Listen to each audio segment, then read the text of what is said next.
Começo por falar, então, vamos falar sobre as OGC APIs e é pertinente falar muito brevemente da OGC, ou Open Geospatial Consortium, que é a organização que se encarrega de desenvolver e manter standards para informação geoespacial. Portanto, este processo de desenvolvimento dos standards é um processo de consenso, no qual fazem parte os membros da OGC e que está desenhado para atingir ou para maximizar os graus de interoperabilidade da informação a que nós estamos habituados. Falando um bocadinho do background e do contexto da OGC, ela já existe há muito tempo, há mais de 20 anos. E no virar do século, portanto, do século XX para o século XXI, foi quando nós vimos aparecer o que nós chamamos o primeiro standard de informação web, que é o WMS, o Web Map Service, que provavelmente muitos de vocês já conhecem e devem ter trabalhado, e que ainda hoje está na base da maior parte das infraestruturas de dados no mundo inteiro. Portanto, é, sem dúvida, um dos standards mais populares da OGC. Depois, durante os anos 2000, apareceram outros standards nesta família dos serviços web OGC, como é o caso do WFS, Web Feature Service, CSW, Catalog Service for the Web, etc.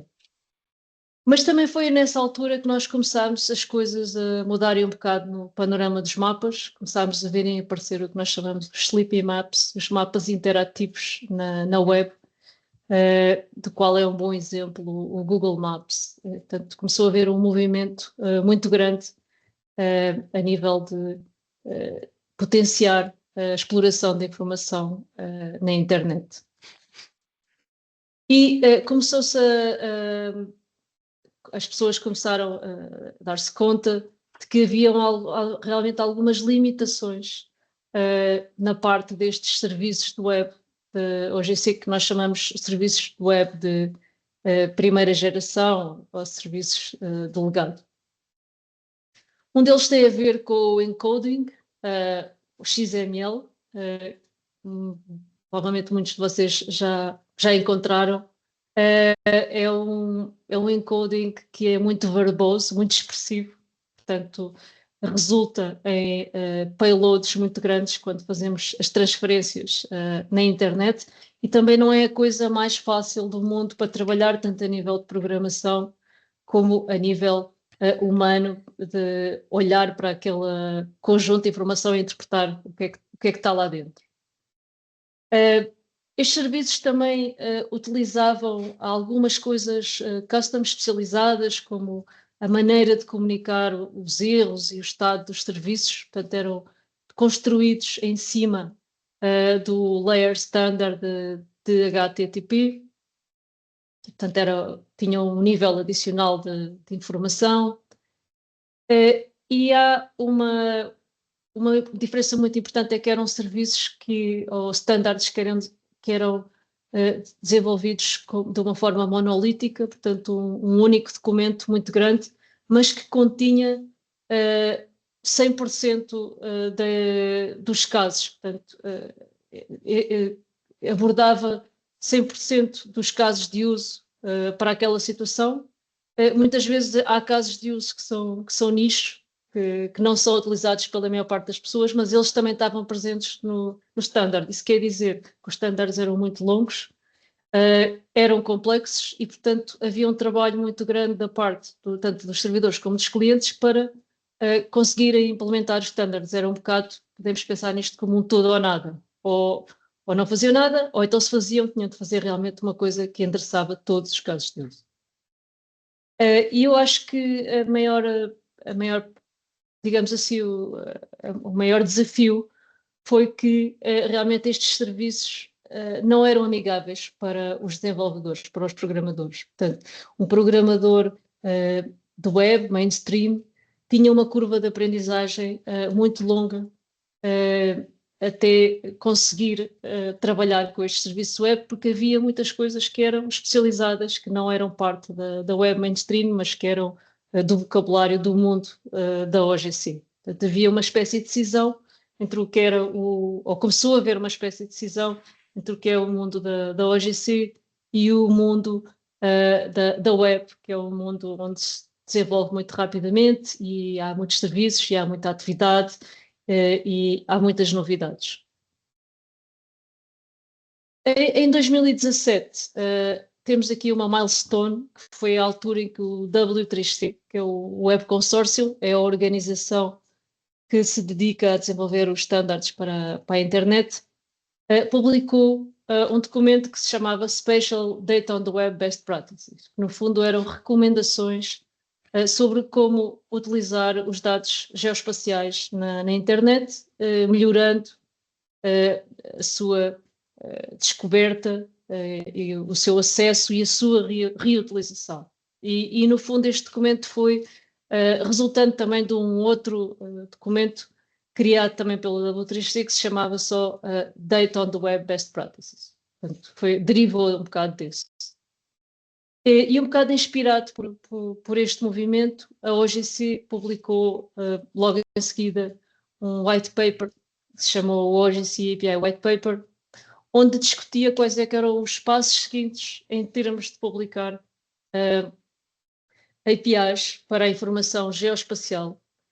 E tornou-se óbvio que era necessário uma cisão. Portanto, não era possível uma evolução, mas tinha de se cortar com aquilo que tinha feito e construir as coisas sobre um novo paradigma. E, portanto, isto foi o início do movimento das OGC API, que tem realmente como grande objetivo ser mais adaptas à web de hoje e baixar a barreira de acesso para todos aqueles que não são expertos de domínio. Portanto, as características que têm são, digamos assim, webby, portanto, são mais amigáveis, tanto para os humanos, portanto, é mais fácil para nós ler, por exemplo, páginas HTML, portanto, isso é um dos encodings que é apresentado. É mais amigável para os motores de busca, portanto, os dados são mais facilmente encontrados e partilhados pelos motores de busca. E são especificações que se desenvolvem de uma forma mais ligeira, em módulos, portanto, em vez de haver aquela ideia monolítica de tudo ou nada, normalmente, tipicamente estas especificações são desenvolvidas em partes, em que a parte inicial, o core, contém o grosso da funcionalidade, a funcionalidade que a maior parte das pessoas necessitam, vamos dizer 80% ou 90%, e depois aquele resto de funcionalidade mais especializada vem em partes adicionais. Portanto, isto permite muito rapidamente pôr cá fora uma especificação com o core, que se calhar vai resolver a maior parte dos problemas e depois vamos acrescentando outras funcionalidades à medida que elas vão sendo desenvolvidas. Em termos de arquitetura, o padrão de desenvolvimento é muito importante que nós tínhamos um padrão de desenvolvimento orientado a serviços. Se virem aqui, temos aqui o exemplo deste URL, portanto tipicamente tínhamos parâmetros em todos os URLs, não quer dizer que agora não possam existir, mas haviam sempre parâmetros e haviam payloads, portanto era enviada informação adicional. Tínhamos sessões, portanto, muitas vezes o servidor sabia o que é que tinha informações sobre o cliente, e passamos a uma arquitetura orientada em recursos, de qual é parte da arquitetura REST, em que tudo é expresso num único URL, como podem ver aqui. E com todas estas mudanças, o objetivo principal era que realmente estas especificações se pudessem tornar mais amigáveis para os programadores e, em consequência, mais amigáveis para toda a gente, porque isso significa que haverá mais produtos e mais serviços a implementarem estas especificações.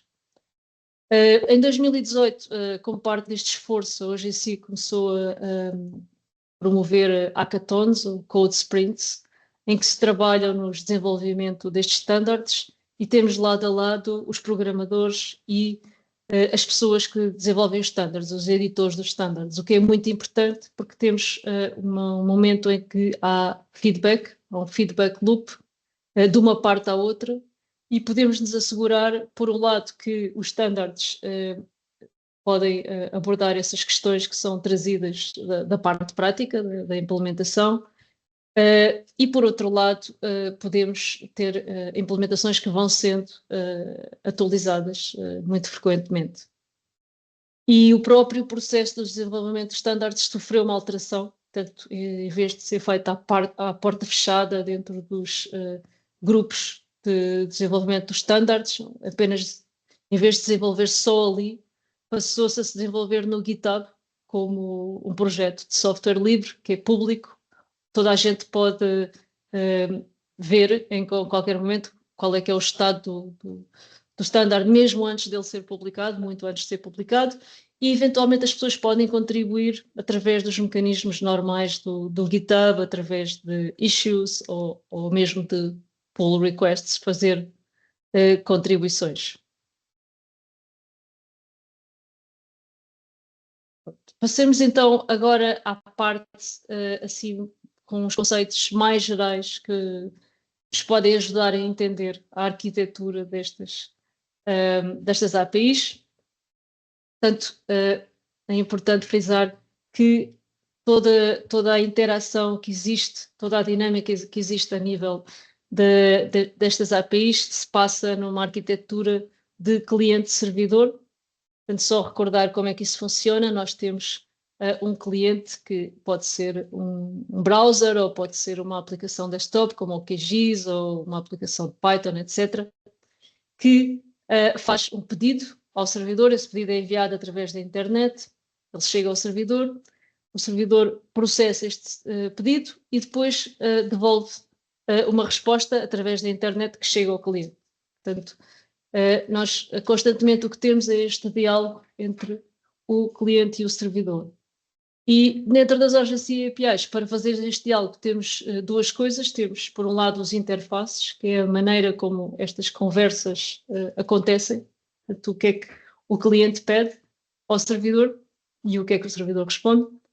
E depois temos os encodings, que é a linguagem dessa resposta, digamos, o formato dessa resposta. Portanto, nós vamos falar um bocadinho mais sobre isto hoje. Só uma nota para falar sobre a arquitetura REST, que eu já mencionei, é um estilo de arquitetura para a internet. Tem algumas características, que é a utilização de verbos de HTTP para denominar operações. Por exemplo, o GET são operações para aceder, o PUT para modificar, o POST para adicionar informação e o delete para apagar. Nós utilizamos isto todos os dias quando utilizamos um browser. Por trás das cenas é exatamente isto que estamos a fazer, normalmente com GET, porque no browser estamos a aceder, mas há alguns casos que vamos, por exemplo, a páginas que têm forms para apagar coisas ou enviar coisas, estamos a utilizar este vocabulário. Depois temos os códigos de estado. Os códigos de estado dizem-nos, da parte do servidor, o que é que aconteceu com essa operação, se foi bem sucedida. Nesse caso recebemos um 200. E depois temos outros casos para denominar diversos tipos de erros, que a informação não foi encontrada, um erro do servidor, etc. Outra vez, isto são coisas que são standards do W3C, portanto são coisas mainstream, da web mainstream, não são específicas da OGC ou das OGC APIs. As OGC APIs apenas reutilizam isto nos standards em vez de reinventar qualquer coisa específico. A negociação de conteúdos é uma coisa muito importante que acontece constantemente neste diálogo, que é o cliente pede ao servidor uma determinada coisa, por exemplo, pede um determinado formato, por exemplo, que a resposta seja em HTML, ou que seja em JSON, ou que seja em PNG, e o servidor faz o possível por honrar esse pedido e, portanto, enviar a preferência do cliente. sempre que seja possível. Isto é o processo que nós chamamos de a negociação de conteúdos. O servidor diz, eu tenho isto disponível, e o cliente diz, dá-me isto, e o servidor devolve. Portanto, isto é um processo, ao utilizarmos isto é através de headers de HTTP, ao utilizarmos isto não precisamos de mais nenhum tipo, passar mais nenhum tipo de informação, de sessão, ou de payload, ou de que quer que seja. Usamos simplesmente estes headers de HTTP. E, portanto, temos um mecanismo muito mais simples que nós chamamos stateless. Stateless quer dizer que o servidor não guarda nenhuma informação sobre o cliente numa sessão ou o que é que seja, como nós víamos, por exemplo, acontecer em outras tecnologias mais antigas, como o SOAP. Portanto, simplesmente o cliente faz um pedido, que é, neste caso os pedidos são URLs, nós enviamos o URL, este URL tem toda a informação que nós necessitamos para que seja respondido esse pedido. O pedido é devolvido e depois acabou-se. Depois, se quer fazer outro pedido, envia outra vez outro URL. Portanto, é esta forma muito simples, através do URL que nós utilizamos. Em relação aos encodings, acho que provavelmente vocês já estarão familiares com o JSON, JavaScript Object Notation. É um formato muito popular na web de hoje. Uma das razões é porque é muito fácil de parsear em JavaScript, é praticamente direto. Também é muito mais compacto do que o XML. Portanto, se virem aqui o exemplo de este pedido em XML, abrimos uma tag, fechamos a tag, abrimos a tag, fechamos a tag. É muito verboso. Isto resulta num documento de 75 bytes e depois temos o mesmo documento em JSON. Portanto, é muito mais simples e eu acho que, do ponto de vista dos humanos, ou pelo menos eu pessoalmente, para mim, é muito mais fácil ler este do que ler o XML, especialmente se tivermos muitos objetos. Portanto, temos um payload mais pequeno, é mais simples de consumir por humanos e é mais simples de consumir para máquinas. Portanto, não admira que isto se tenha, de certa forma, implantado como um dos encodings mais populares que nós vemos na internet. Pronto, agora falando então das OGC APIs, eu começo por falar numa OGC API que vocês nunca verão implementada em nenhum software por si mesma, mas que está implementada em todas as outras OGC APIs. Portanto, o OGC API Common é, digamos assim, a fundação comum de todas as OGC APIs, o tronco comum, aquelas partes que existem em cada uma das OGC APIs. Portanto, só existe, só faz sentido como parte de outras OGC APIs, em si só não faz sentido. No fundo, o objetivo disto é haver uma harmonização das OGC APIs, portanto, elas serem todas, serem consistentes, terem um tronco comum, e isto facilita muito a nível da implementação. Portanto, alguém que implemente uma OGC API depois poderá reutilizar parte desse código para fazer outras. E eu penso que também, do ponto de vista dos utilizadores, é mais simples, porque uma vez que aprendam qual é que é a estrutura ou qual é que é a arquitetura de uma OGC API, há ali uma parte comum que vão ver que se repete em todas as outras.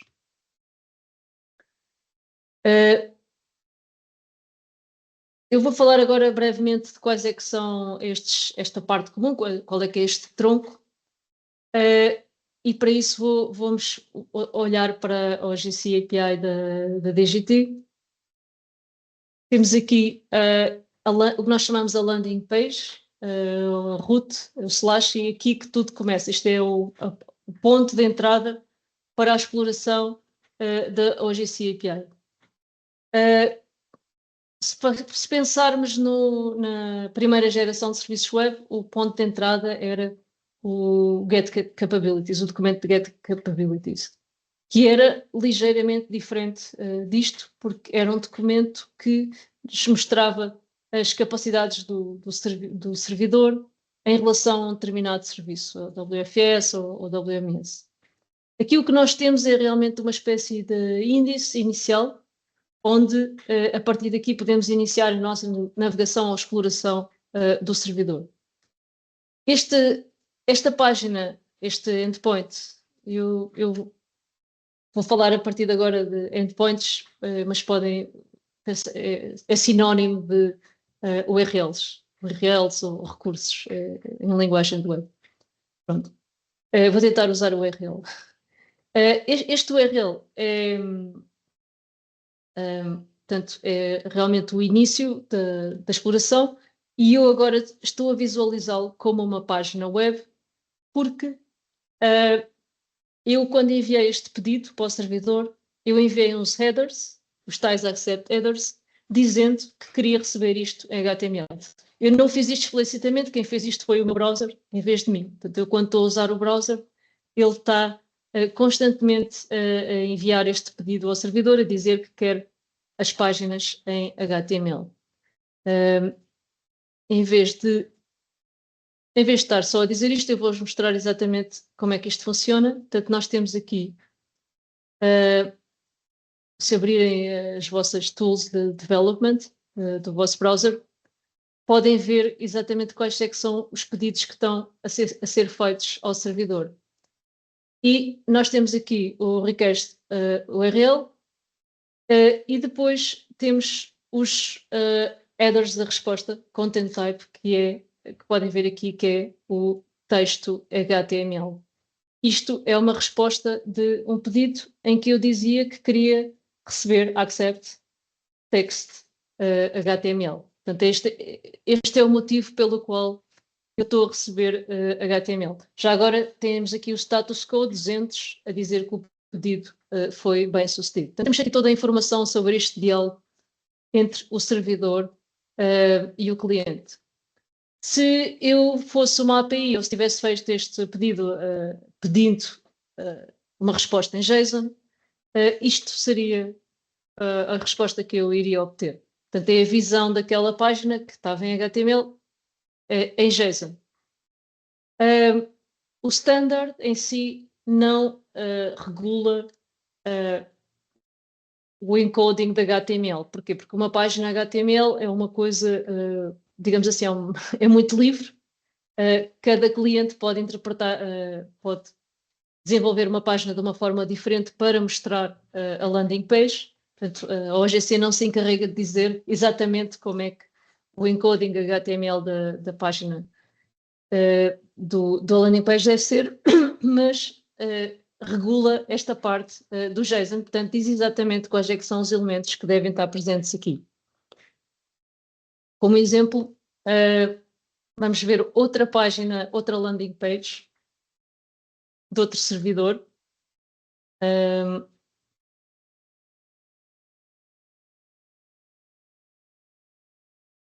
Isto é outro servidor hoje API e vocês podem ver a página HTML é bastante diferente da outra, mas se forem a ver a representação de JSON é muito semelhante, portanto segue exatamente o mesmo formato. Portanto, o JSON é aquela parte que está realmente regulada. Ainda agora, deixando um bocado de lado a parte da forma, vamos olhar um bocadinho para o conteúdo. O que é que nós temos aqui nesta página? Temos os links necessários para explorar esta OGC API. Eu começo aqui pela parte da declaração de conformance. Esta parte pode não parecer muito entusiasmante, mas na realidade ela é extremamente importante. Aqui é onde o servidor declara exatamente quais é que são as classes de conformidade do standard com que está a cumprir ou que está a implementar neste serviço.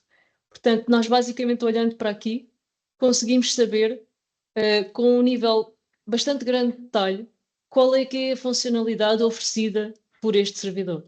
É claro que isto não está desenhado para ser lido por humanos, mas está desenhado para ser lido por clientes que chegam aqui e veem, ok, este servidor apresenta OGC API Features Part 1, Part 2, Part 3, e dentro destas partes, todas estas conformance classes, como por exemplo Queryable, suporte para CRS, etc.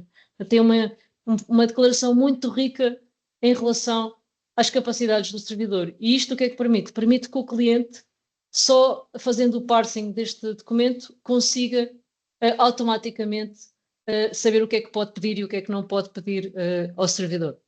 Portanto, sem haver mais nenhum tipo de informação, sem ler nenhuma de documentação, sem escrever nenhum e-mail, etc. Só olhando para esta página de forma automática.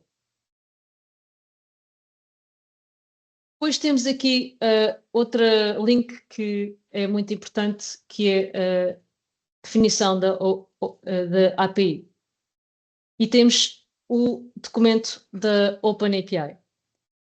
A OpenAPI é uma especificação que não é da OGC, nasceu fora da OGC e vive fora da OGC. É da OpenAPI Initiative e foi conhecida inicialmente como Swagger. E esta é uma especificação para documentar uma API. Portanto, basicamente para definir uma linguagem, oferece um vocabulário para fazer a descrição de uma API de uma maneira que pode ser consumida por máquinas e, portanto, machine to machine, e tem exatamente tudo o que é necessário para entender como funciona esta API. Portanto, tem todas as chamadas, todos os interfaces ou URLs, tem todos os parâmetros para cada um desses pedidos, quais é que são as respostas e até exemplos. Portanto, é muito completo. Nós podemos dizer que, no limite, isto pode substituir a leitura do standard. Uma pessoa pode olhar para este documento e entender exatamente o que é que faz cada uma das chamadas. A parte interessante de usar esta OpenAPI, que isto está dentro do standard das OGC APIs, todas elas se basam na OpenAPI. A parte interessante é que existem muitas ferramentas desenvolvidas por terceiros que consomem esta informação e depois podem gerar algumas coisas interessantes. Podem, por exemplo, gerar implementações de servidores completas ou só, digamos, o esqueleto da implementação de servidores, de clientes, e podem também, e agora vamos chegar à parte mais interessante, automaticamente criar interfaces que nos permitem, a nós, humanos, explorar estas APIs. E então temos aqui o exemplo, que é o Swagger. Isto é o endpoint do Swagger da OGC API. E vocês podem ver aqui todos os URLs que estão disponíveis nesta infraestrutura, estão aqui. E, para além disso, nós podemos efetivamente testá-los. Portanto, podemos chegar aqui, carregar, expandir. Aqui temos a informação sobre os parâmetros que ele aceita. E depois podemos carregar neste botão Tryout e executar este pedido. Depois vocês podem ver aqui em baixo qual é que foi o pedido, se estivessem a utilizar o curl na linha de comando, e qual é que é a resposta. Temos aqui um 200, que quer dizer que correu tudo bem, e temos aqui o corpo da resposta. Neste caso, o que eu pedi foi a página de coleção da coleção Freguesias. Pronto, e podem fazer isto para cada um destes endpoints que estão disponíveis aqui na OGC API. Este endpoint é obrigatório, portanto, em todas as OGC APIs temos um endpoint de documentação e muitas vezes o encoding de HTML, a versão HTML deste endpoint, é servida de uma forma simpática, como através do Swagger, ou ainda temos outra alternativa, que é o Redoc, que é outro GUI que nos permite também visualizar quais é que são os pedidos e o que é que podemos fazer com a explicação de tudo o que é que podemos fazer aqui. Isto é muito útil para alguém que esteja a fazer desenvolvimento web, por exemplo, queira desenvolver um cliente em JavaScript ou em Python, sabe exatamente quais é que são os pedidos que tem de fazer à API. Pronto, e agora vamos passar então à parte talvez mais interessante, que é dos dados. Na linguagem da OGC API, os dados, os conjuntos de dados, ou os layers, são chamados coleções. As coleções, portanto, são grupos de itens do mesmo tipo. E nós podemos ver aqui no endpoint de coleções quais é que são as coleções que estão disponíveis no serviço. Uma ressalva aqui para dizer que há diferença dos serviços de web primeira geração, onde o WMS, o WFS eram serviços completamente separados. Nós aqui no endpoint de coleções podemos ter coleções de vários tipos, tipos mapa, do tipo features, etc. E isto, a ideia que está por trás disto é porque nós podemos ter um mesmo conjunto de dados que seja expresso de formas diferentes. Por exemplo, podemos ter um conjunto de dados que seja expresso, o mesmo conjunto que seja expresso como vector tiles e como features, por exemplo, e como mapas. E, portanto, tudo aparece aqui junto, agregado nesta mesma página.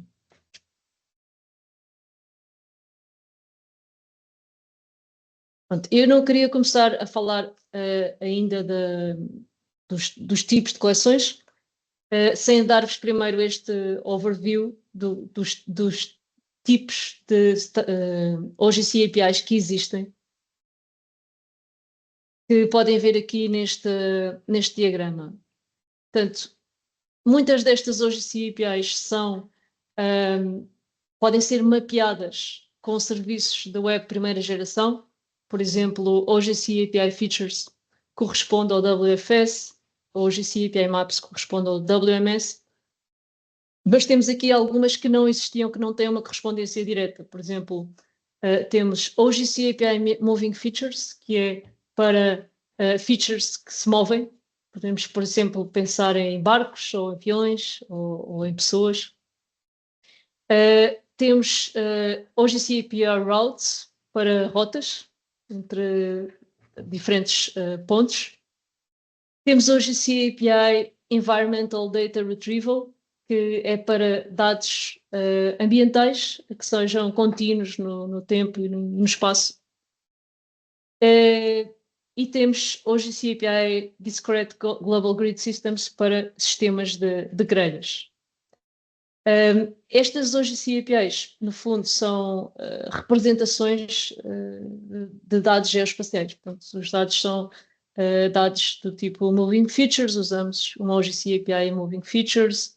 Se os dados são do tipo Coverages, podemos usar Coverages, etc. Portanto, cada tipo de dados é abordado com uma destas OGC APIs. Elas estão em diferentes graus de desenvolvimento. Portanto, aquelas que veem a verde cheio, quer dizer que já têm uma ou mais partes aprovadas, tem pelo menos o core já foi aprovado, em alguns casos outras partes, e as outras estão ainda em desenvolvimento. Portanto, as que foram aprovadas estão aqui, são Features, Environmental Data Retrieval, Maps, Processes, que seria o equivalente ao WPS, Tiles, Moving Features, Records, Discrete Global Systems e Connected Systems.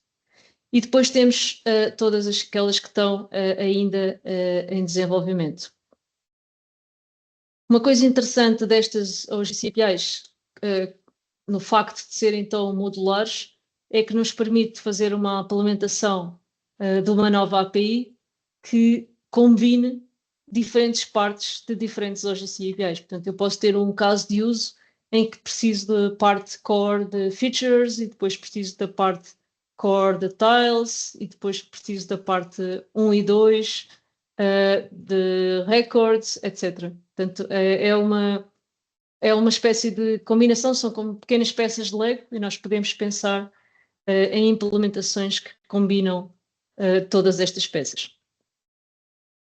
Portanto, já falámos sobre a OpenAPI e aqui uma nota final só sobre os formatos destas APIs. Portanto, ao contrário do que acontecia com os serviços web de primeira geração, que muitas vezes usavam o XML ou o GML, que é um perfil do XML, como obrigatório.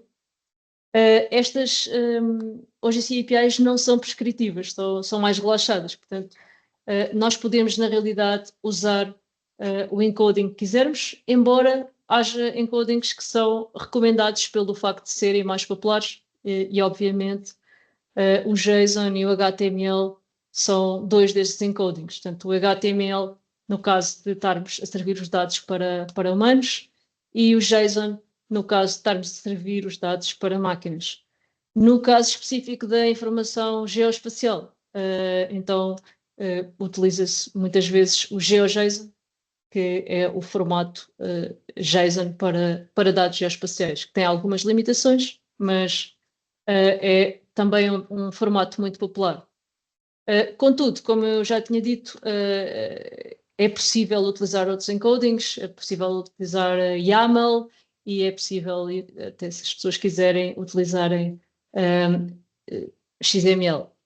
No caso de termos dados, por exemplo, imagens, são utilizados outros encodings, como por exemplo PNG, GeoTIFF, etc.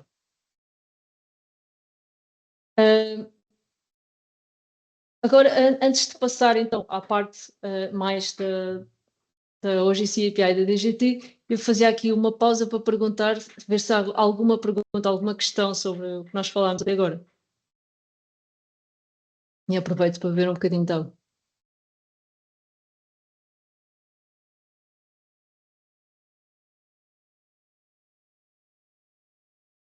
Ok, parece que...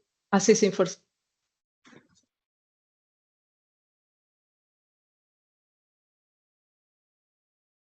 Parece que não há perguntas. Ok. Pronto, então vamos passar a esta parte do manual da DGT. Parte daquilo que eu expliquei está aqui outra vez, portanto, apresentamos o OGC API Common, falamos também um bocadinho sobre os formatos da resposta e vou falar então da parte das coleções. Atualmente estão publicadas mais de 70 coleções em OGC API. As coleções vetoriais estão publicadas utilizando OGC API Features e OGC API Tiles. O OGC API Features é o formato, como eu já disse, que é o standard, que seria uma evolução do WFS, portanto, permite aceder dados vetoriais na web, portanto, geometria e atributos.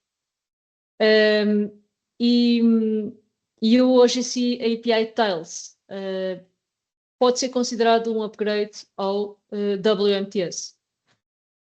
Portanto, o principal objetivo é permitir criar mapas interativos na web que sejam eficientes.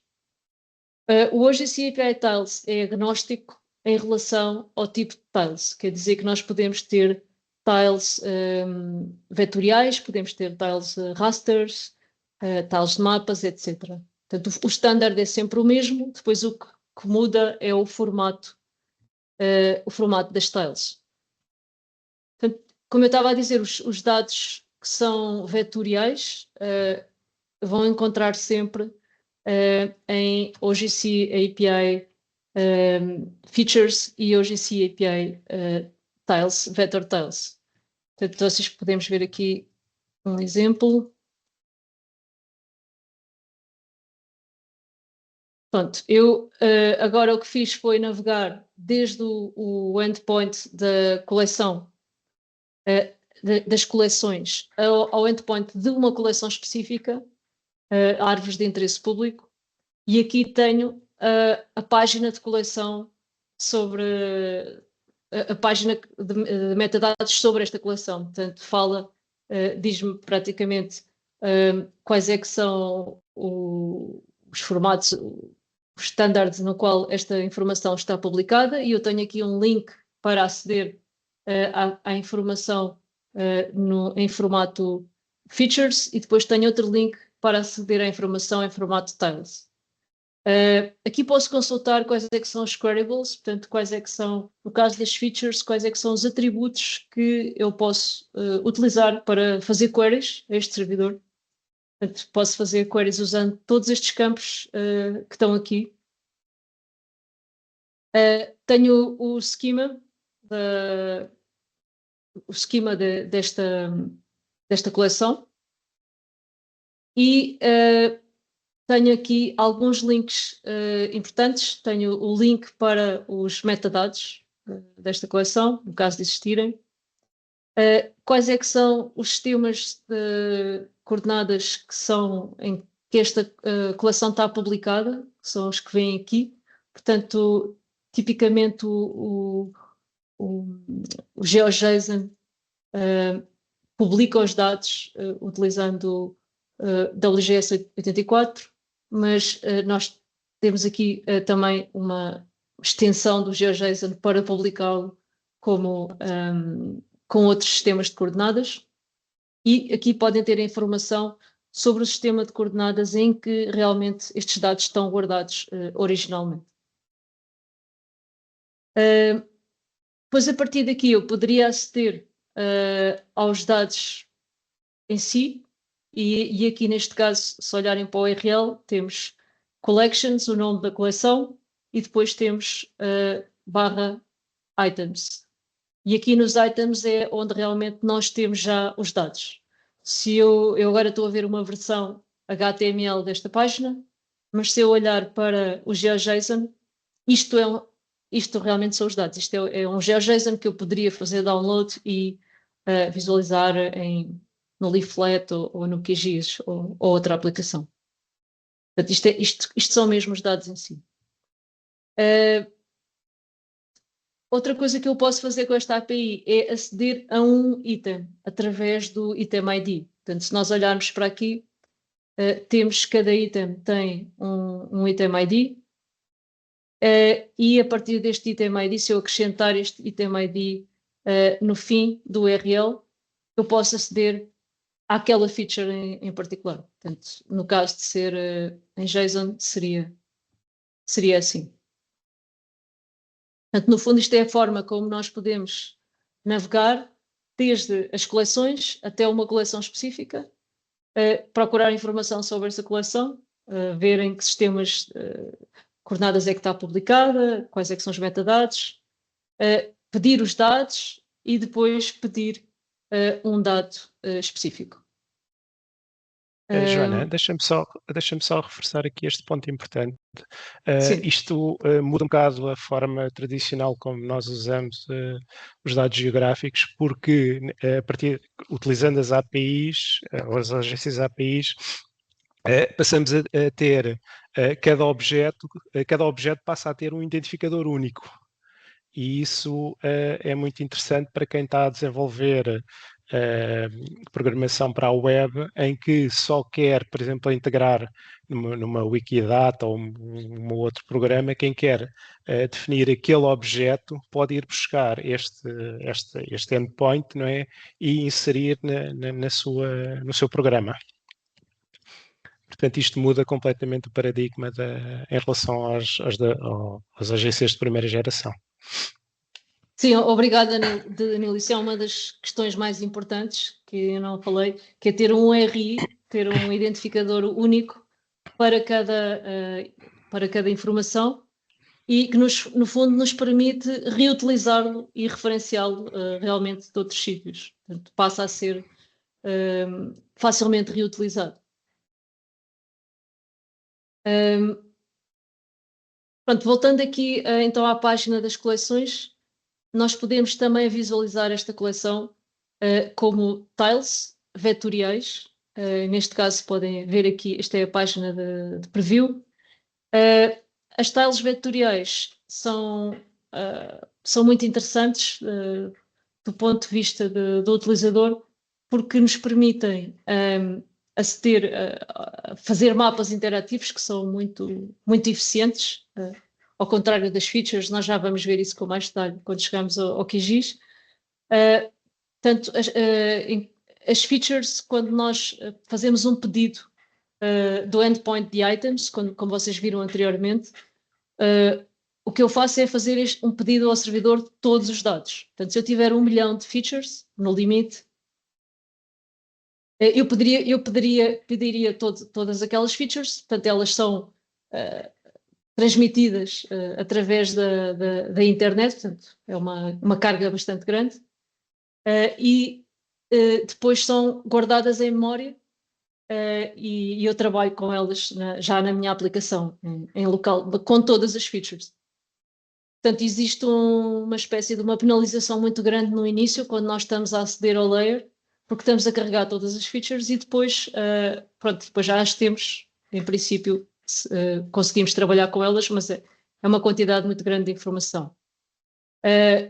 Isto é um paradigma que é um bocado complexo quando utilizamos muitos dados, e por isso existem mecanismos mesmo da parte da OGC API para impedir que nós pedamos muitos dados ao mesmo tempo. E o que vem aqui, por exemplo, é o limit, é um parâmetro de limite que é aplicado por defeito, que nos diz que nós não podemos pedir mais do que 100 features de cada vez. E o próprio servidor pode ter também limites no número de features que nós podemos pedir. A maneira web de fazer estes pedidos, que é realmente descrita na OGC API, é usar um parâmetro de paging.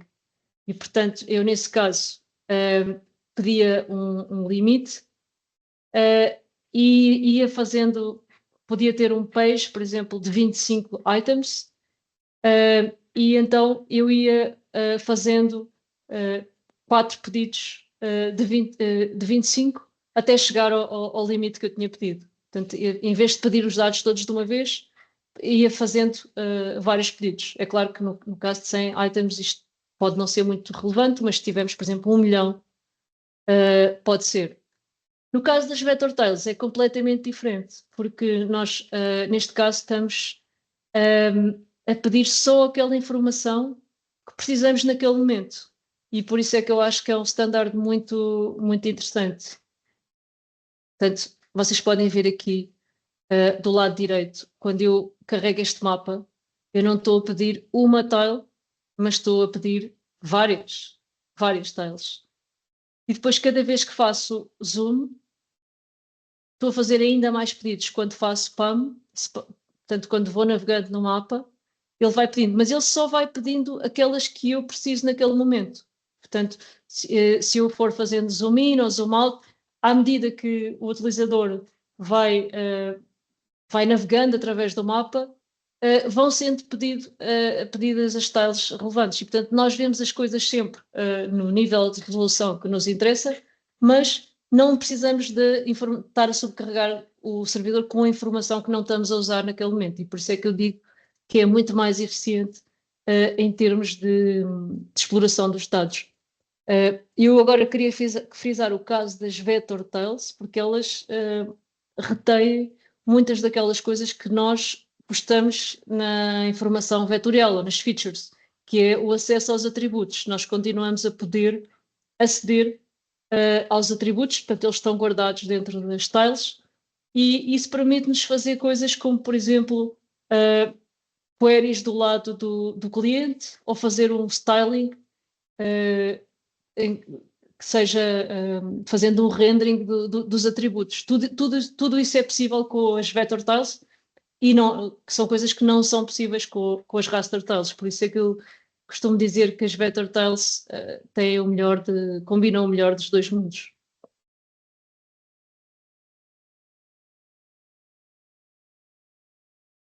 Pronto, outro tipo de dados que nós temos aqui são os dados rasters, e esses são representados utilizando OGC API Maps, que é o que vem aqui. Portanto, temos aqui vários temas, os ortofotomapas, os mosaicos, que são todos representados utilizando OGC API Maps, que será, portanto, a evolução do WMS. É um standard que nos permite fazer mapas custom, passando muitos parâmetros, como, por exemplo, a largura, a altura da imagem, o formato, o CRS, etc. É muito flexível em termos de cartografia, mas como cada vez estamos a fazer o pedido ao servidor de uma coisa diferente, é muito difícil fazer, por exemplo, o caching dessa informação, porque quase todos os pedidos que nós vamos ter potencialmente podem ser diferentes. Portanto, não é um standard muito eficiente como é o OGC API Tails. Finalmente... Joana, tenho sim, aqui sim. uma questão para colocar, desculpa lá. Diz. Em relação a esta API Maps, parece-me que não há uma coisa que era importante que existia no WMS, que era o Get Feature Info, não é? Sim. Acho que era importante Sim, referir o porquê que não existe. Não sei se consegues. Bem, isto foi uma decisão que foi tomada porque, de certa forma, digamos que é uma decisão de desenho, embora ela possa vir a ser considerada em partes posteriores, porque muita gente já colocou essa questão. Mas nós realmente, no OGC API Maps, perdeu-se essa ligação com o servidor que estava, com a informação que estava por baixo, mas considera-se que é possível conseguir essa informação através do OGC API Tails. Portanto, nos casos em que seja necessário aceder a valores de atributos num determinado pixel, seria mais interessante utilizar um standard como o OGC API Tails. Ok. Isso quer dizer que então os WMS tão cedo não irão ser considerados obsoletos, é isso? Já está a ser considerada, portanto, no parte core que foi publicado do OGC API Maps, essa função não existe, mas já está a ser considerada acrescentar numa das fases, numa das partes posteriores. Ok, tá bom. Isso é interessante. Tá bom. Obrigado. Nada. Pronto. Em relação... Há mais alguma questão em relação a alguma destas? Eu vou fazer uma nota para acrescentar Raquel, isto. não te estávamos a ouvir. Pronto, só para falar aqui no final, para além destes tipos de coleções, também temos umas coleções do tipo OGC API Records. Portanto, isto são coleções de metadados, ou de registros de metadados, seria um pouco a evolução daquele standard CSW de primeira geração, Catalog Service for the Web, que no fundo permite apresentar metadados sobre informação geoespacial. Pronto, tem aqui, neste caso, o catálogo do Point. Isto é uma coleção como todas as outras, portanto tem o URL collections/point/items. Portanto, podem ver, é muito parecido com o OGC API Features, porque no fundo o standard records foi derivado do standard features. Muitas das coisas, muitos dos endpoints são semelhantes. E se nós quiséssemos, podíamos navegar para um item, que neste caso um item é um record, é um registro de metadados. E aqui vemos o ID, neste caso do registro, o identificador único destes metadados. Pronto, isto é uma apresentação digamos assim, dos diferentes endpoints, mas na verdade estas APIs não são desenhadas para ser consultadas diretamente, são desenhadas para ser consultadas através de clientes, de aplicações clientes. Exemplos de aplicações clientes, ArcGIS, QGIS, OpenLayers, Python, notebooks de Python também podem ter clientes, GDAL, etc. Portanto, eu estou a dar exemplos de tudo aplicações que já têm suporte para as OGC APIs. O que nós vamos fazer agora, na segunda parte desta formação, será realmente abrir o QGIS e explorar como aceder a estas coleções do ponto de vista do cliente. Pronto, eu se calhar parávamos agora e então fazíamos uma pequena pausa de uns 15 minutos e depois na segunda parte, se quiserem trazer já o QGIS, podemos então passar à parte prática. Talvez seja mais entusiasmante. Não sei se antes de irmos tem alguma questão que queiram colocar sobre o que acabámos de ver.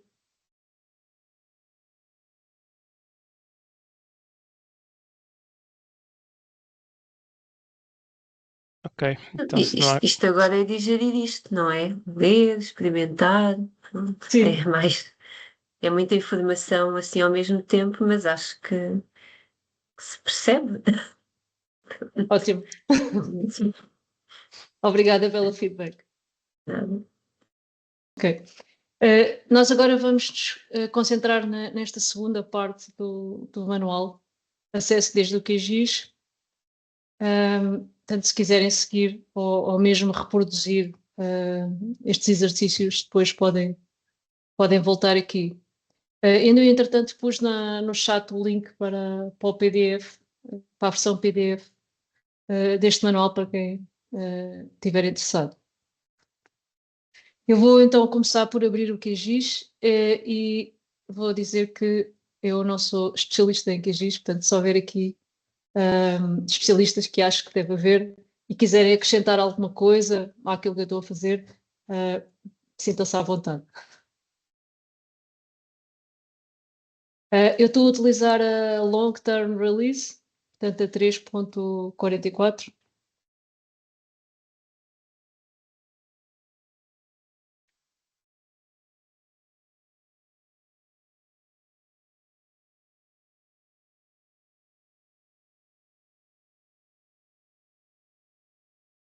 Ok.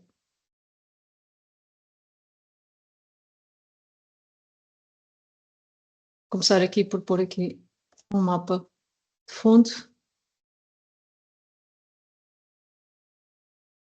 Pronto. Então, vamos começar por adicionar um endpoint de OGC API Features. Nós agora vamos utilizar um ou mais exemplos, mas no caso de quererem adicionar uma das outras coleções OGC API Features, o procedimento seria exatamente o mesmo. No caso do OGC API Features, há duas maneiras de adicionar ou ler coleções dentro do QGIS. Uma maneira é utilizando aqui este browser do lado direito, do lado esquerdo, perdão, e vindo aqui a esta secção que diz OGC API Features, ou então podemos ir aqui pelo menu do topo, escolher Add Layer e adicionar um layer do tipo OGC API Features. WFS OGC API Features. Para os layers de features, nós temos de adicionar a landing page. Portanto, se lembram, é aquela URL inicial onde eu disse que começava toda a exploração. Portanto, se eu for aqui ao meu browser, posso copiar a landing page da OGC API, a Direção-Geral do Território, e é isto que eu tenho de acrescentar no Endpoint Features. Portanto, viria aqui e depois faço New. Posso chamar o nome.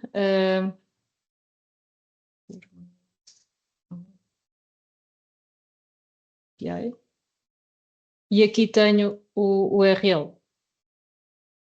Aqui, se quiserem, nesta caixinha, podemos, isto não é obrigatório, mas podemos detectar qual é que é o tipo de standard que estamos a usar, porque ele também suporta WFS.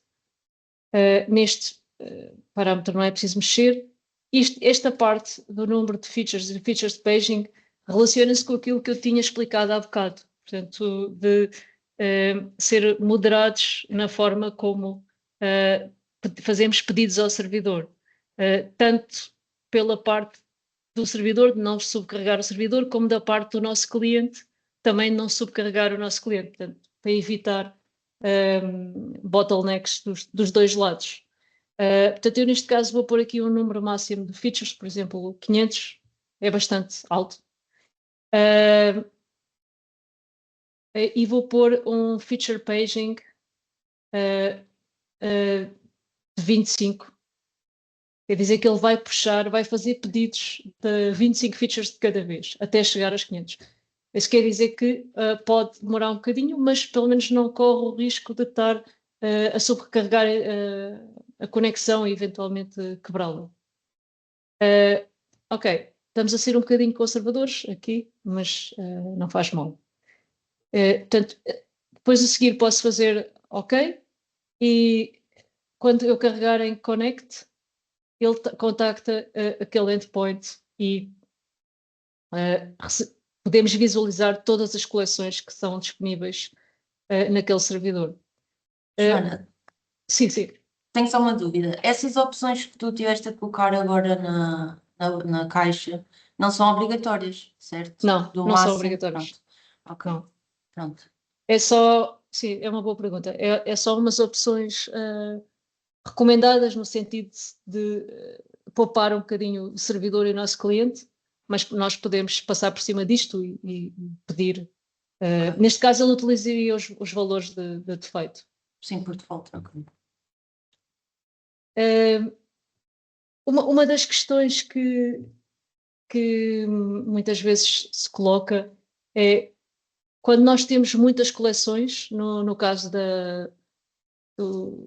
neste caso temos 70 coleções, mas podemos ter mais, já chegámos a ter mais, já chegámos a ter mais de 100.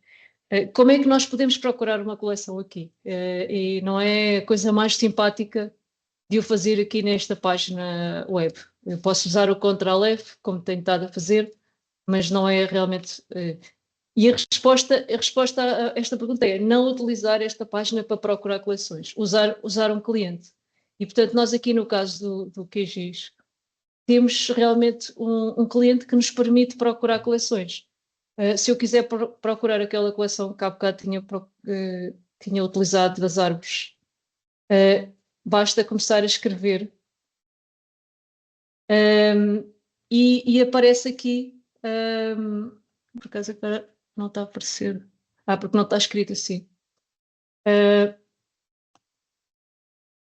Basta começar realmente a escrever o início e depois ele procura dentro, vai filtrando. No caso das árvores tinha de ser com acento. Assim, árvores, pronto, e já aparece. Portanto, esta maneira de procurar coleções é muito mais eficiente. Já vamos ver daqui a um bocadinho, quando falarmos dos metadados, a maneira melhor, então, é mesmo procurar pelos metadados, porque aí temos outro tipo de liberdade a nível também de queries e temos outra informação disponível que é mais ampla do que aquela que vemos nos metadados da coleção. Mas quer através do endpoint features, que já apresenta algumas possibilidades, quer através do records, aí são as maneiras adequadas para pesquisar os dados.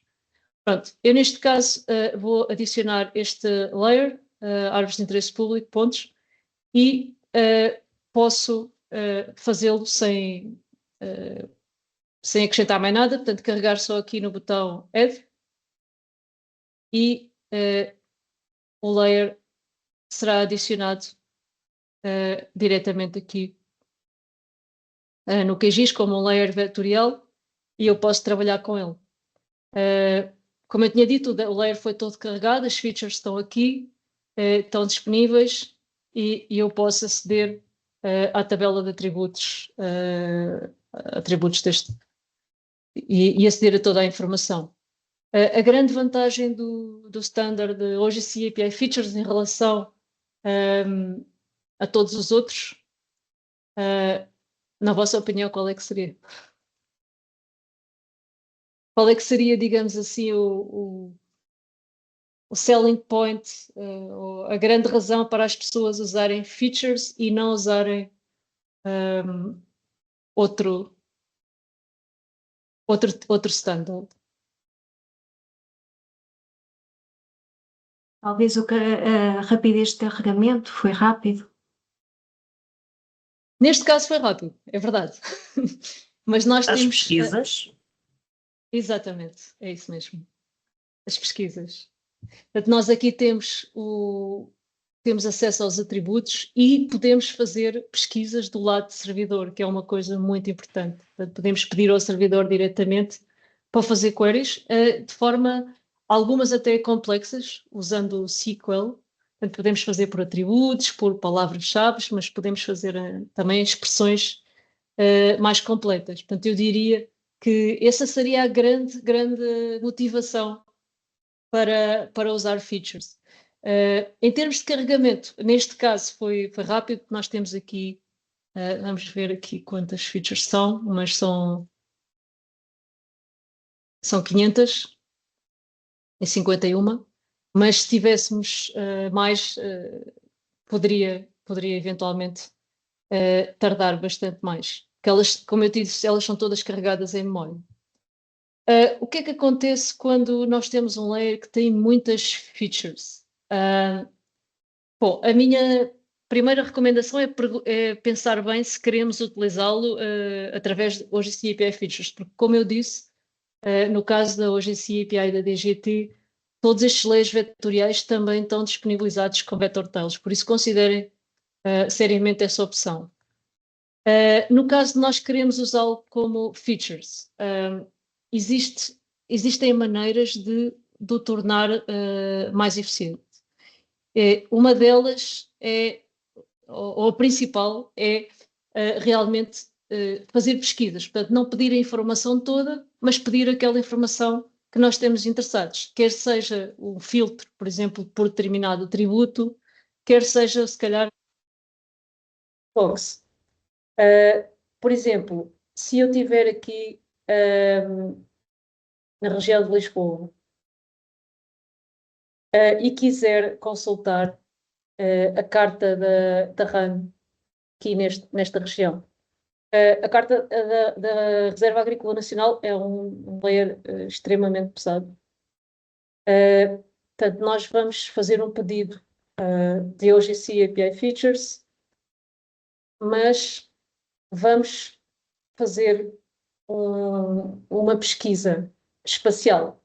Portanto, eu vou carregar aqui nesta caixinha que diz que vou pedir só as features que estão sobre o extent da view. Portanto, neste momento, aquela parte da view que está no meu ecrã vai ser a bounding box para as features que eu vou pedir. Portanto, eu não vou pedir as features todas do Portugal inteiro. Vou pedir estas. E isto é completamente diferente de eu pedir as features de Portugal inteiro e depois fazer zoom até à região de Lisboa. Porquê? Porque já pedi todas, estive à espera imenso tempo, e depois vou fazer zoom para finalmente chegar àquele que é o meu objetivo. Portanto, se o caso for realmente consultar uma pequena região, esta é uma maneira muito mais eficiente. Eu faço add e ele agora está a pedir ao servidor diretamente só aquelas features, não está a pedir todas as features do país inteiro. Pronto, mesmo assim, demora um bocadinho, porque são features muito detalhadas, mas já foram realmente adicionadas aqui. Não estão a aparecer.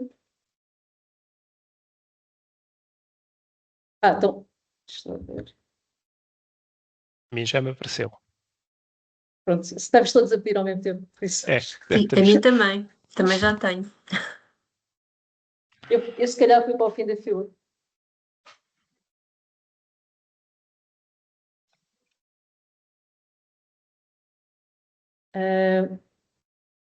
É que aí, Joana, acho que aí nessa zona não há nenhuma, é um bocadinho mais para norte. Parece-me para norte e para sul. Ok, ok. Pois, nesta zona onde tu estás não há nenhuma. Vocês estão a pedir, claro, tem sentido, reserva agrícola em Lisboa, claro. Então, se formos para o norte de Lisboa, já poderia aparecer, não?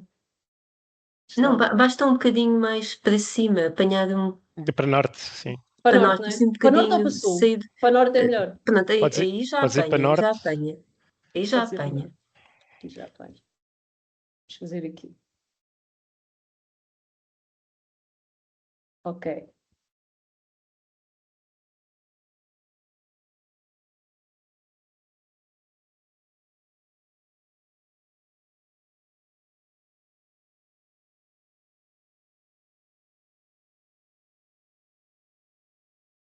Portanto, vocês estão a pedir noutras partes do país, é isso?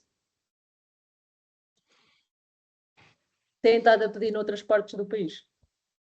Eu pedi para a região aqui de Lisboa, mas alarguei a área geográfica. Alargaste um bocadinho.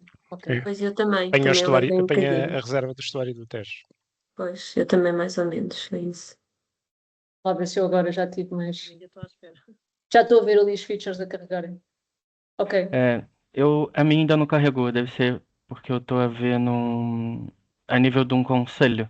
Sim. Ela não carregou ainda, travou tudo. Pediste uma área muito grande. Sim.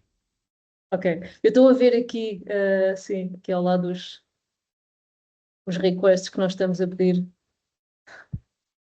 Pronto, ele aqui o que está a fazer é um bocado. É um bocado aquela. Circunscrever um bocado a query que nós estamos a fazer para realmente não carregar tantas features. Há outro tipo de query que pode ser interessante também, no caso de layers assim grandes, que é fazer um filtro diretamente por um campo. Vamos pôr aqui outro exemplo. O QGIS não faz este filtro do lado do servidor, faz do lado do cliente.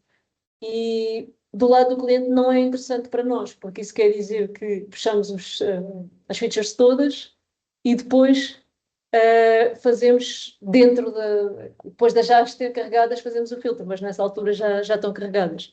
Eu acho que o que é interessante é fazer a query do lado do servidor, e eu vou dar o exemplo aqui diretamente no browser.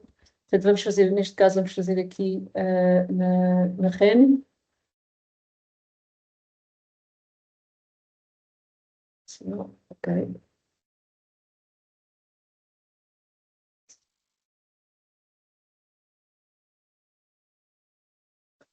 E podemos usar um dos campos que estão expostos como nos querybles. Portanto, se vocês forem à página da coleção, que nós vamos consultar agora, acho que devemos estar todos aceder a este.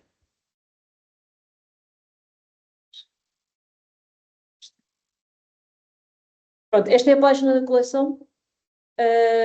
Aqui temos os querybles, que são os atributos, no fundo, que nós podemos usar para fazer queries. Eu vou usar este aqui. Ia haver aqui um municípios. Não. Aí, conselho.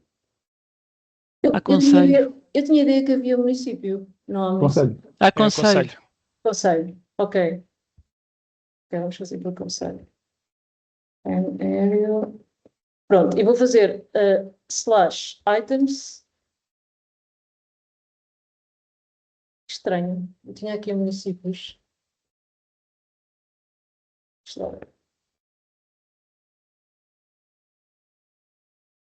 O meu agora já abriu. Deu com municípios? Sim, abriu o Conselho de Leiria. Abriu, Ok. sim. Mas demorou um bocado. Pois, mas mesmo assim, considerando que ele está com os dados completos. Leiria foi escrito em letras maiúsculas ou foi só capitalizado? Não, eu fiz pela extensão. Ele já tinha lá o limite do conselho Ah, e eu carreguei, fez diretamente no QGIS. sim, diretamente no QGIS, sim. Ok, pronto.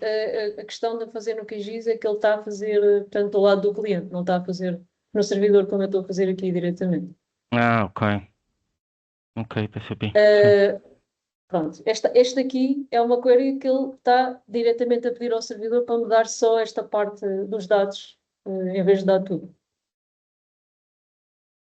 Claro que podia ser uma query mais complexa ainda, um atributo superior a um determinado, no caso de ser numérico, superior a um determinado número, ou mesmo expressões combinadas com vários atributos.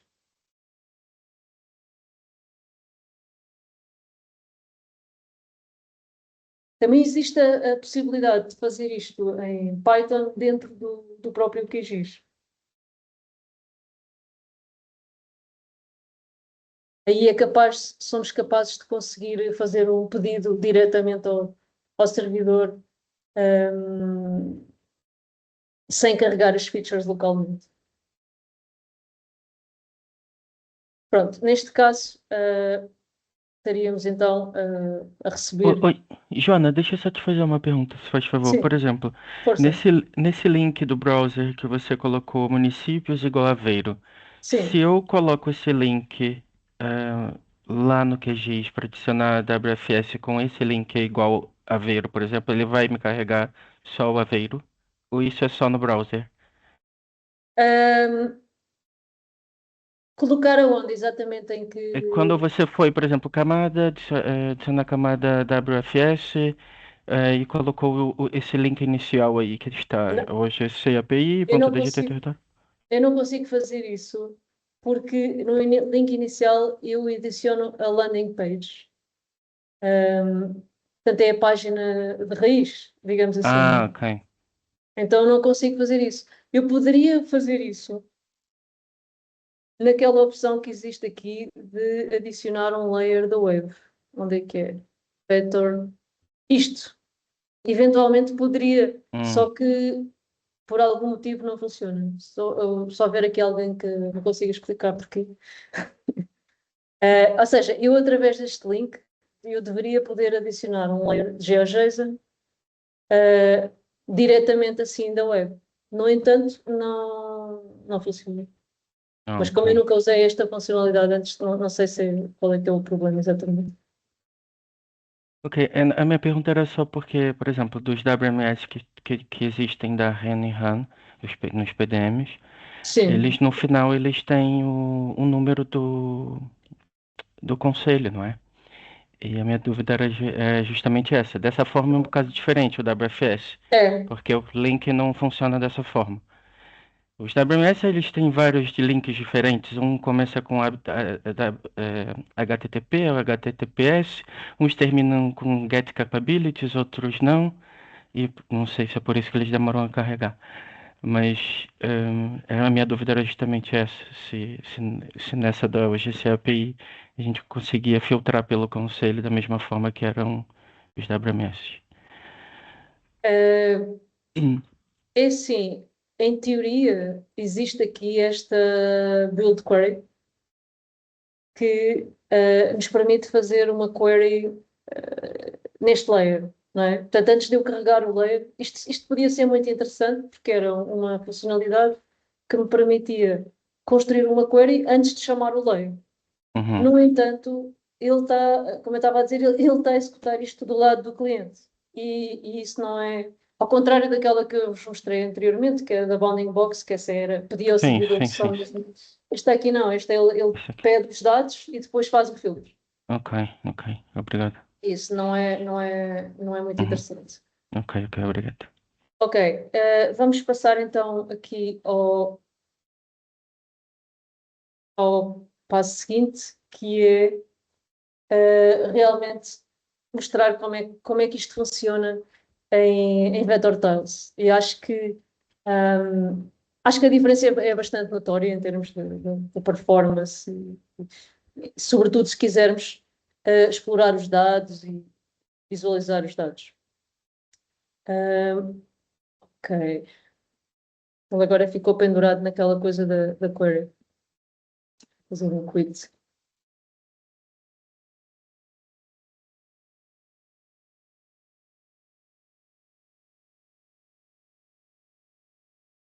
Vamos fazer... está.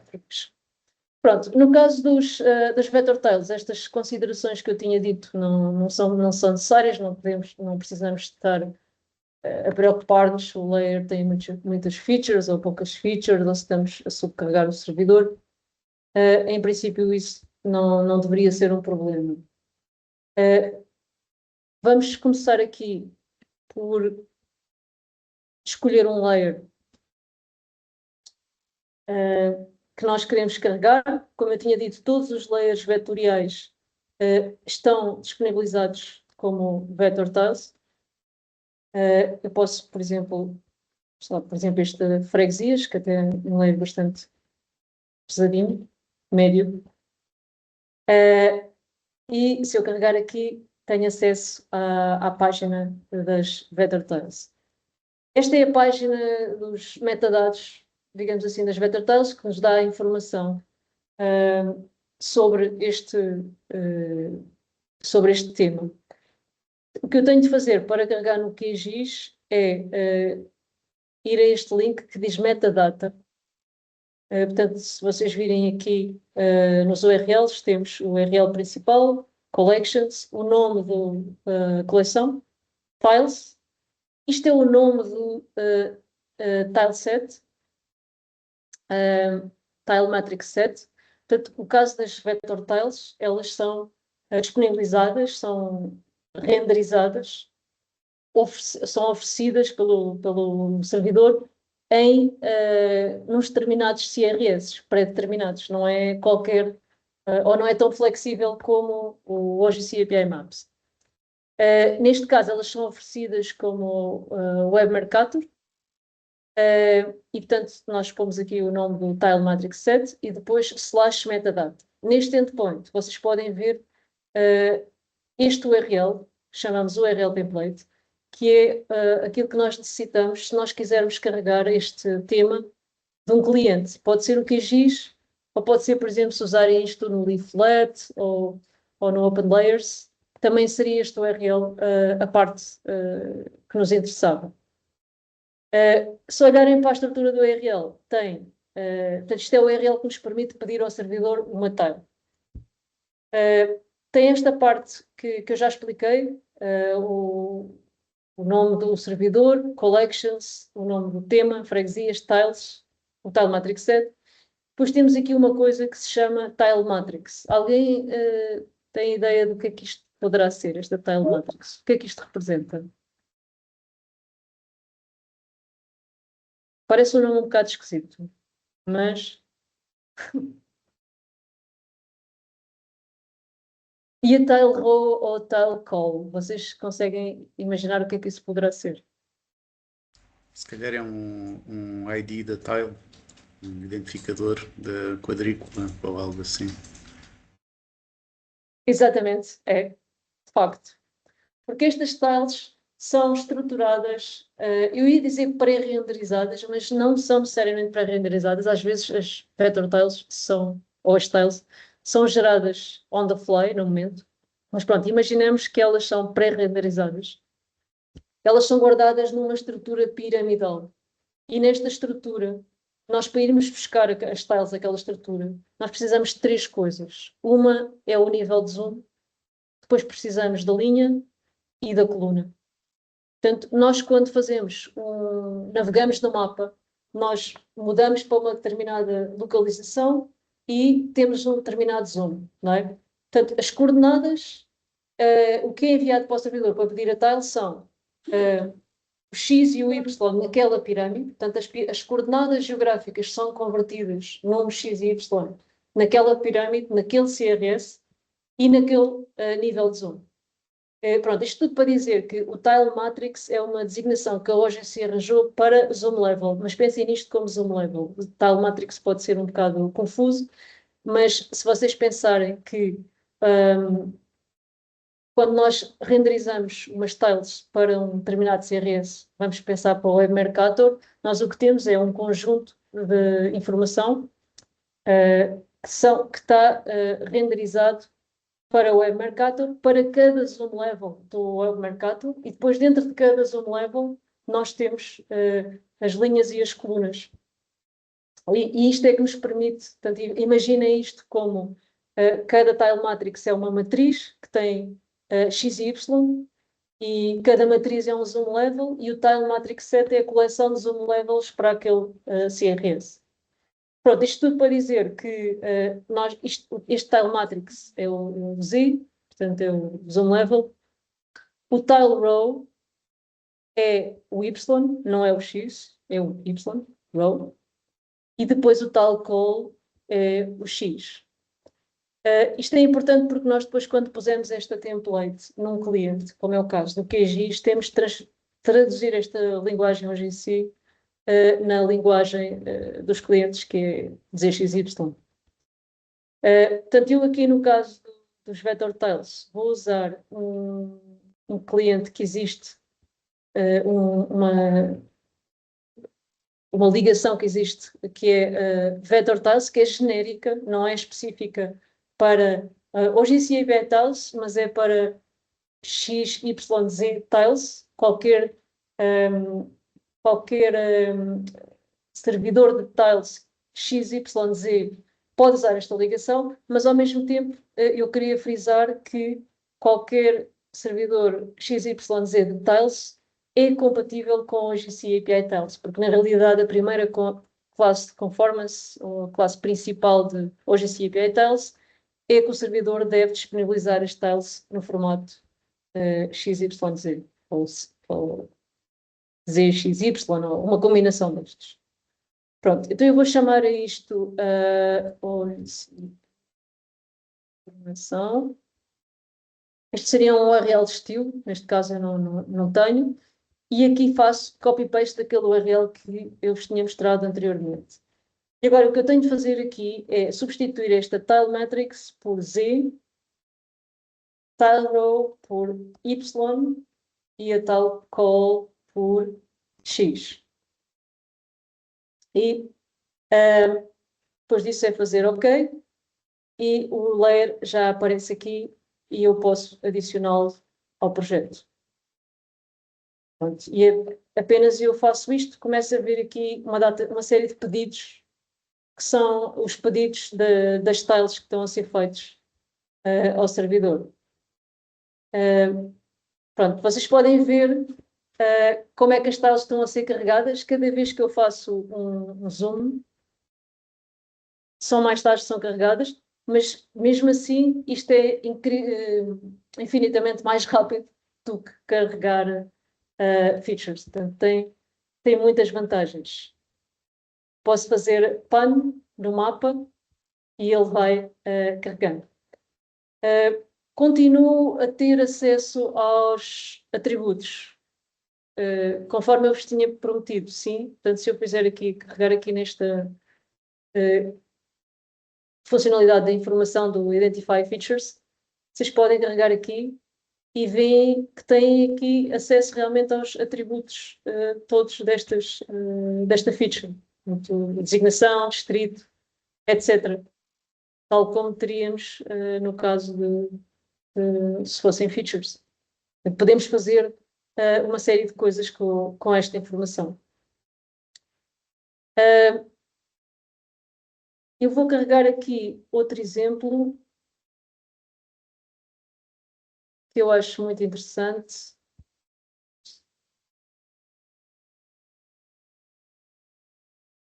Que é da perigosidade do incêndio rural, um tema que talvez, infelizmente, esteja muito atual. Pronto, nós aqui é a mesma coisa, veem que o tema está disponível em Features e também em Tiles, portanto eu tenho de ir aqui ao URL Tiles e aqui é onde eu posso ir buscar a informação sobre aquela template URL que realmente me diz tudo o que eu preciso para acrescentar este tema no QGIS. Então eu vou carregar aqui em Metadata e outra vez vou copiar este URL e vou adicionar este layer ao QGIS. Portanto, faço New Generic Connection.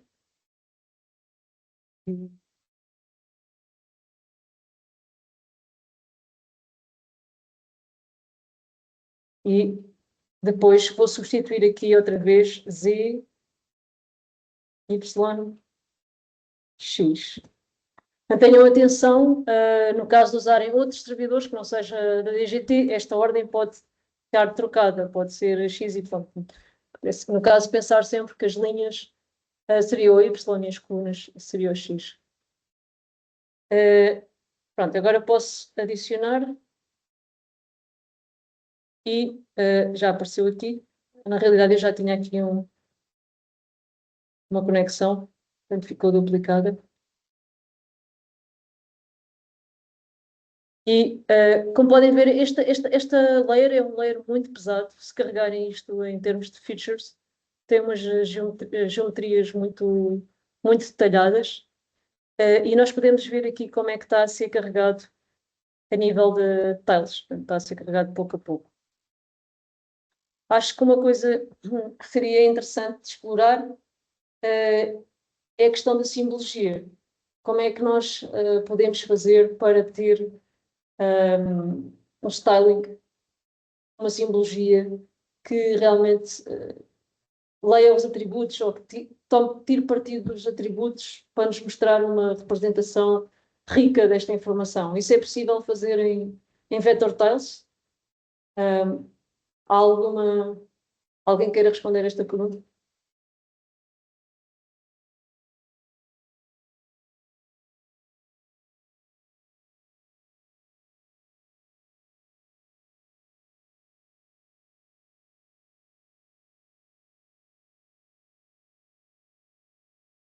Ok, nesse caso eu vou responder à pergunta. É possível fazer a simbologia. É diferente da maneira como a simbologia é feita no layer de features, mas continua a ser possível fazer uma simbologia baseada nos atributos. Pronto, neste caso, eu vou abrir aqui as properties e vocês veem aqui que como é que são adicionados. Portanto, são adicionados, neste caso, polígonos, linhas e pontos. E o que eu quero fazer é fazer um rendering destes polígonos, das cores, de acordo com alguns atributos. E para isso vou usar uma legenda que eu já tenho aqui.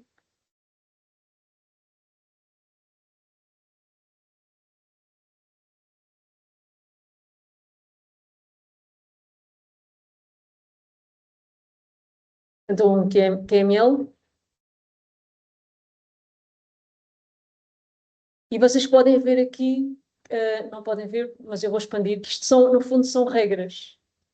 Portanto, o que eu fiz foi selecionar os polígonos e depois dizer que no caso da tipologia ser um determinado valor, eu ponho uma determinada cor. Eu posso fazer isso porque eu tenho acesso aos atributos. Eu usei a tipologia, mas podia usar outro atributo qualquer, ou uma combinação de atributos. E podem ver aqui que realmente é possível fazer este rendering da simbologia. Pronto, eu acho que isto realmente demonstra que as vector tiles são um standard bastante poderoso e que a nível de explorar os dados, por exemplo, visualizar-nos no mapa, conhecê-los, pode ser bem mais interessante do que OGC API Features. Sobretudo para layers, repito, para layers que sejam muito pesados.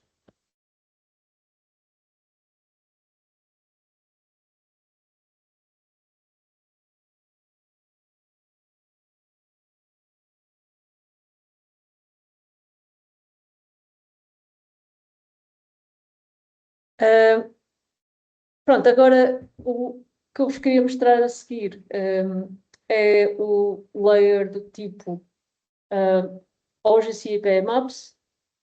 Como é que nós podemos adicionar aqui no QGIS. Vou voltar então às coleções e vou escolher aqui um layer que seja do tipo OGC API Maps. Pode ser, por exemplo, este aqui. Neste caso, eu preciso de guardar o endpoint do layer da coleção. Portanto, barra collections, barra o nome da coleção, é este endpoint. E é isto que eu vou acrescentar no QGIS. Para isso, há uma funcionalidade que é Add Layer, Add Raster Layer. E aqui vou escolher esta opção OGC API. Vou pôr aqui o endpoint desta coleção, Porters e IRG, e vou escolher qual é a API. Neste caso é a API Maps. Depois as outras opções não precisam mexer, podem deixar realmente as que estão por defeito. E vou escolher Add. Pronto. E aqui podem ver que ele já está a puxar realmente os dados.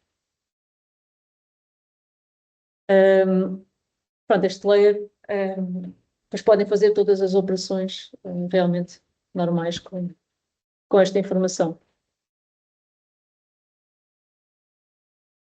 Portanto, isto está disponível, ou seria a maneira de adicionar todas estas coleções que vêm a partir daquele endpoint que são do tipo OGC API Maps. Finalmente, temos as coleções de metadados, que podem não parecer tão entusiasmantes, mas na realidade os metadados seria se calhar um ponto de partida para começar a explorar os dados e a procurar coisas. Então, neste caso, eu vou buscar aqui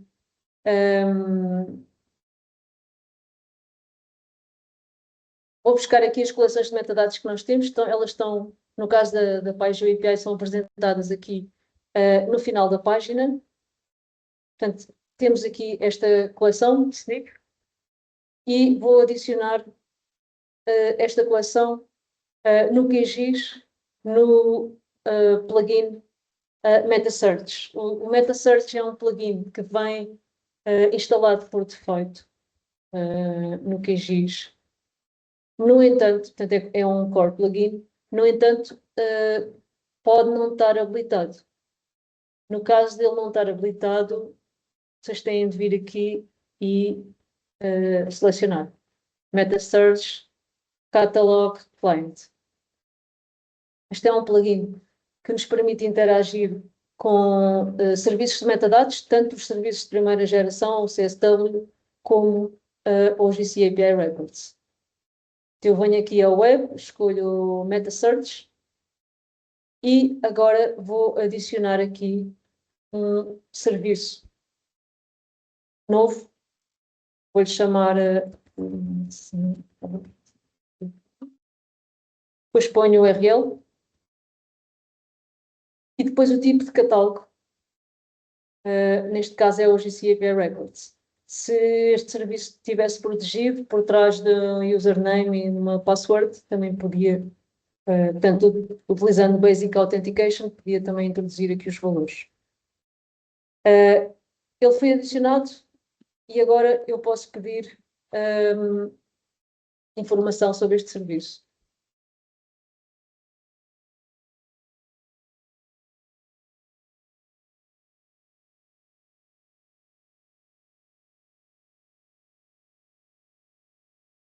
A informação sobre o serviço são simplesmente alguns metadados que me dizem, apresentam este catálogo e dão uma informação geral, portanto, o título, o abstract, etc. A parte depois aqui interessante é o search. Eu realmente aqui posso procurar dados, por exemplo, utilizando uma bounding box. Se eu fizer assim, ele vai procurar os dados todos da coleção, aqui 4.000 resultados, mas eu depois posso fazer coisas interessantes, como, por exemplo, procurar dados só no extent do mapa. Nesse caso, estou a fazer um filtro por bounding box e ele deu-me estes dados. Estas são as bounding boxes que estão dentro disto. Se eu puser outra vez global, posso fazer outro tipo de filtro. Portanto, uma maneira, eu posso ir visualizando os dados assim, mas posso também criar aqui um filtro por palavras-chave. Posso fazer uma pesquisa, por exemplo, utilizando universidade. Vamos ver se encontramos alguma coisa.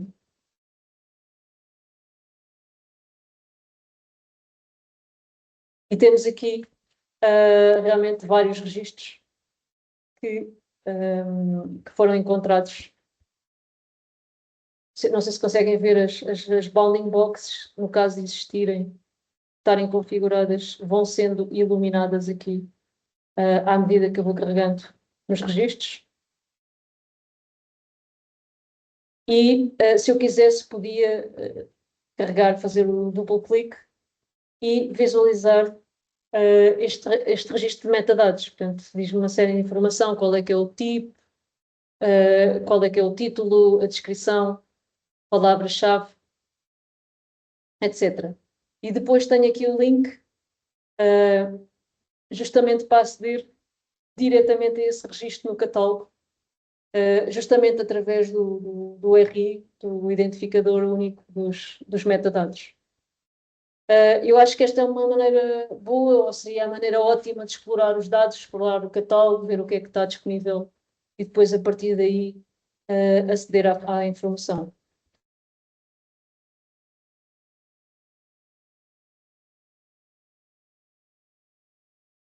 Pronto, voltando aqui ao nosso manual, eu vou passar então aqui a esta parte das perguntas frequentes. Algumas delas já respondemos, mas outras podemos passar aqui rapidamente. Então, a primeira é porque é que esta representação HTML está em inglês? Isto tem a ver com aquela questão que eu falei dos headers que são enviados desde o browser para o servidor. Neste caso, o meu browser está configurado em inglês, porque o meu sistema está configurado em inglês. E isso quer dizer que cada vez que eu faço um pedido ao servidor, o meu browser, em meu nome, está a dizer que eu quero receber a página em inglês. E, portanto, o servidor está-me a devolver, está a honrar esse pedido e está-me a devolver a página, o conteúdo em inglês. Se nós vimos aqui a linguagem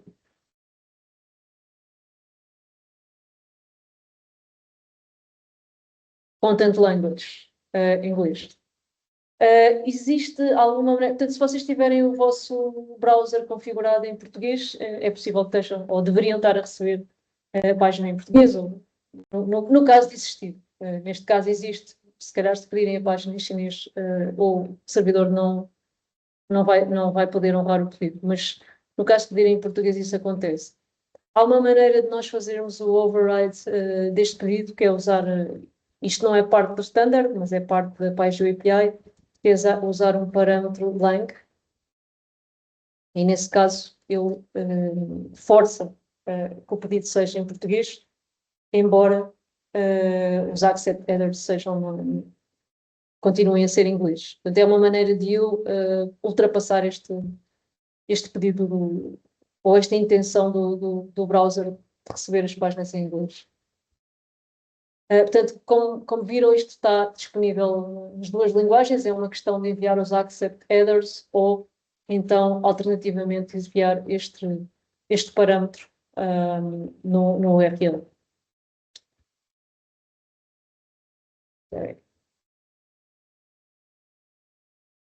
Ok, filtrar as coleções já vimos, portanto, realmente é possível filtrar as coleções desde o desde a caixa de coleções das conexões de OGC API Features, também é possível visualizar os registros de metadados e filtrar a partir dos registros de metadados.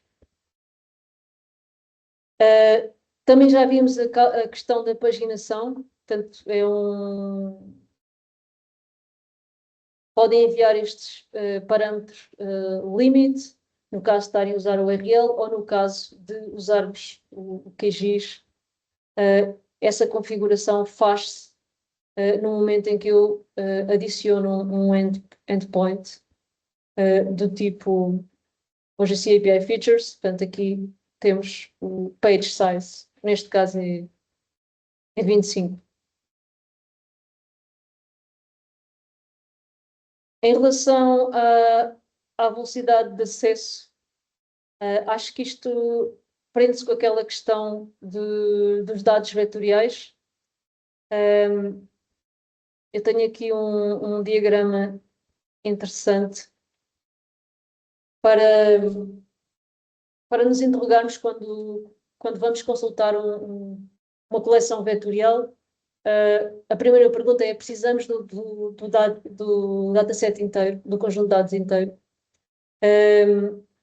Se não precisamos do conjunto de dados inteiro, então a recomendação é filtrar, fazer esse filtro, aplicar esse filtro antes de fazer o pedido ao servidor, quer seja um filtro de bounding box, como eu mostrei no QGIS, quer seja um filtro por atributo, se por exemplo estiverem a consultar no URL diretamente.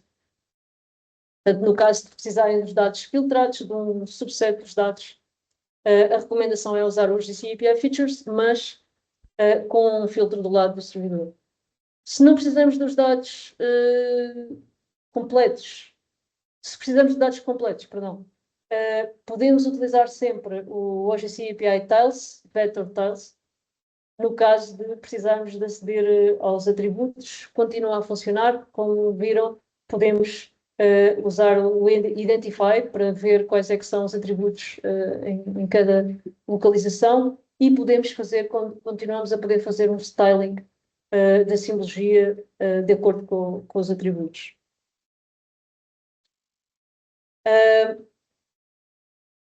Outra pergunta que muitas vezes tem ocorrido é não aparecerem dados no preview da página do dataset.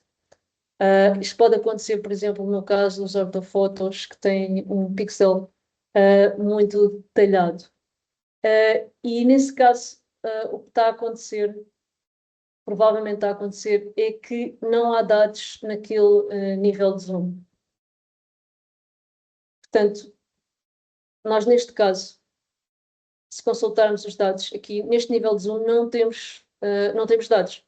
Os dados são realmente muito detalhados. Então, se eu fizer zoom a uma área mais detalhada, já começam a aparecer os dados. Eles existem, mas não existem naquele zoom level.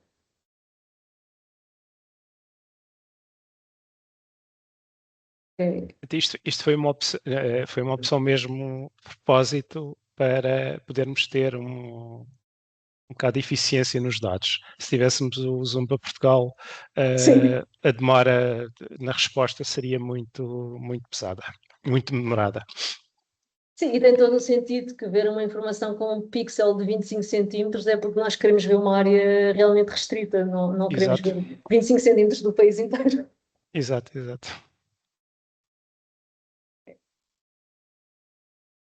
Pronto, isto acontece a mesma coisa aqui no caso das coleções de tiles. Há coleções de tiles que num zoom level mais alto não têm também informação.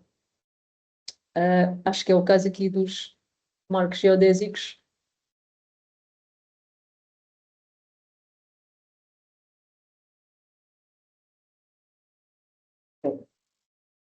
Pronto, se nós viemos aqui ao endpoint tiles,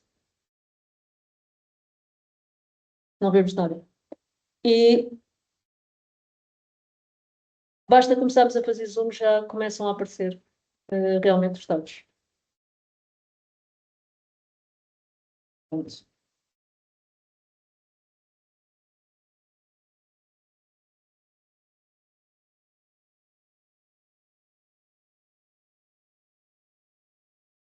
Pronto, no caso de saber quais é que são os CRS disponíveis, qual é que é a bounding box, toda esta informação está realmente no endpoint da coleção.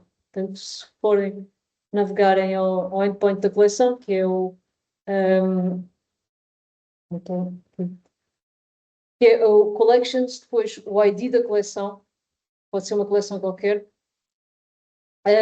Aqui tem a informação, pronto, tanta informação necessária como os links para aceder aos dados, mas também tem outra informação, quais é que são os sistemas de coordenadas em que esta informação é disponibilizada, qual é que é o sistema de coordenadas em que esta informação é guardada, os links para os metadados, etc.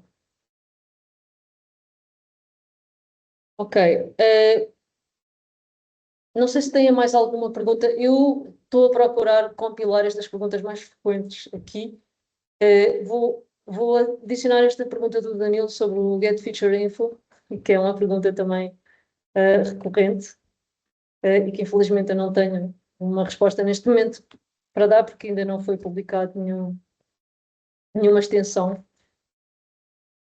Acho que, para terminar, e antes de abrir assim para perguntas mais gerais, queria-vos mostrar esta secção de referências e recursos de aprendizagem. Estão aqui alguns dos links que eu usei hoje, como é o caso da workshop da OGC API, que tem, depois se estiverem interessados, tem mais detalhe sobre cada um dos standards que nós vimos hoje.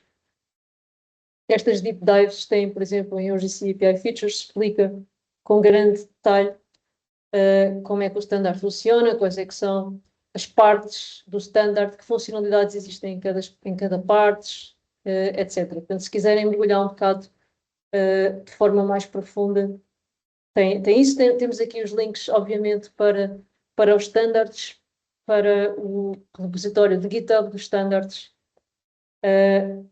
depois para a documentação também do QGIS que eu usei aqui no caso deste tutorial.